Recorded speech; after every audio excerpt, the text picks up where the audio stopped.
Assalamualaikum warahmatullahi wabarakatuh. Perkenalkan, nama saya Nova Susilwati, NPM 2310214 dari kelas E, mata kuliah Hukum Internasional dengan Ibu dosen Hesti Septianita.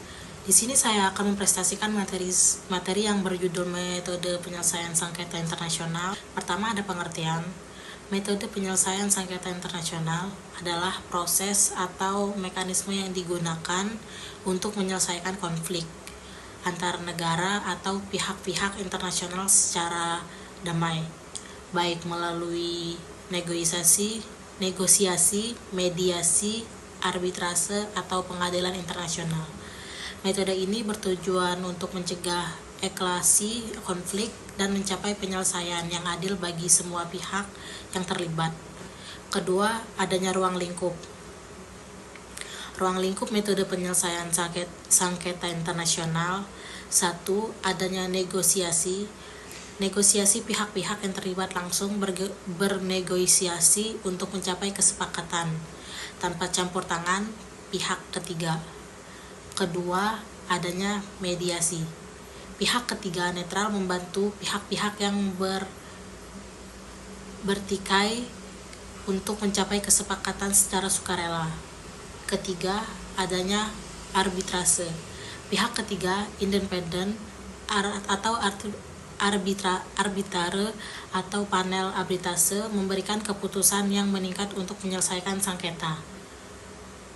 Keempat, pengadilan internasional. Pengadilan internasional seperti Mahkamah Internasional memutuskan sengketa antara negara-negara atau entitas internasional lainnya sesuai dengan hukum internasional yang berlaku. Selanjutnya ada diplomasi. Diplomasi bukanlah istilah yang umum digunakan dalam konteks metode penyelesaian sengketa internasional.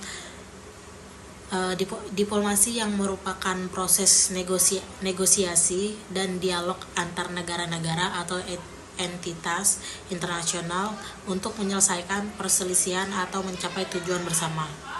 Dalam konteks metode penyelesaian sengketa internasional, diplomasi sering digunakan sebagai langkah awal untuk mencegah eskalasi konflik atau sebagai bagian dari proses negosiasi untuk mencapai kesepakatan penyelesaian sengketa.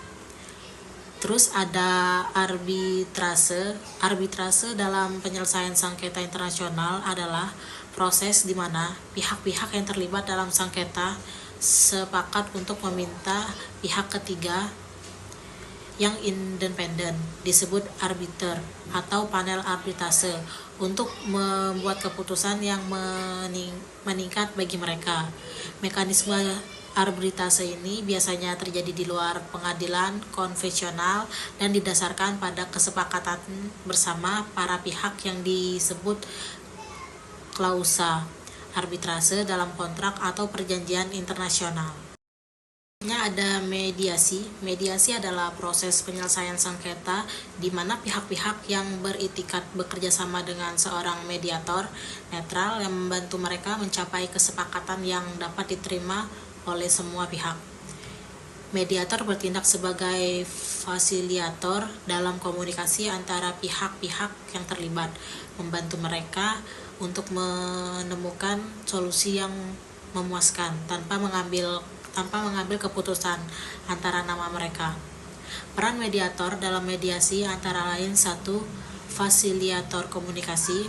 2. Mendorong kesepahaman. 3. Memfasilitas negosiasi. 4. Mempromosikan kesepakatan. Contoh keberhasilan mediasi dalam penyelesaian sengketa internasional. Mediasi Oslo, mediasi yang dipimpin oleh Amerika Serikat antara Israel dan Palestina pada tahun 1990-an menghasilkan kesepakatan sementara yang dikenal sebagai Perjanjian Oslo,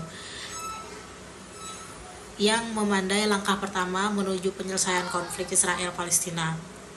Mediasi Mozambik, mediasi yang dipimpin oleh PBB, negara-negara Afrika Selatan, membantu mengakhiri perang saudara di Mozambik pada tahun 1992 dengan penandatangan Perjanjian Roma.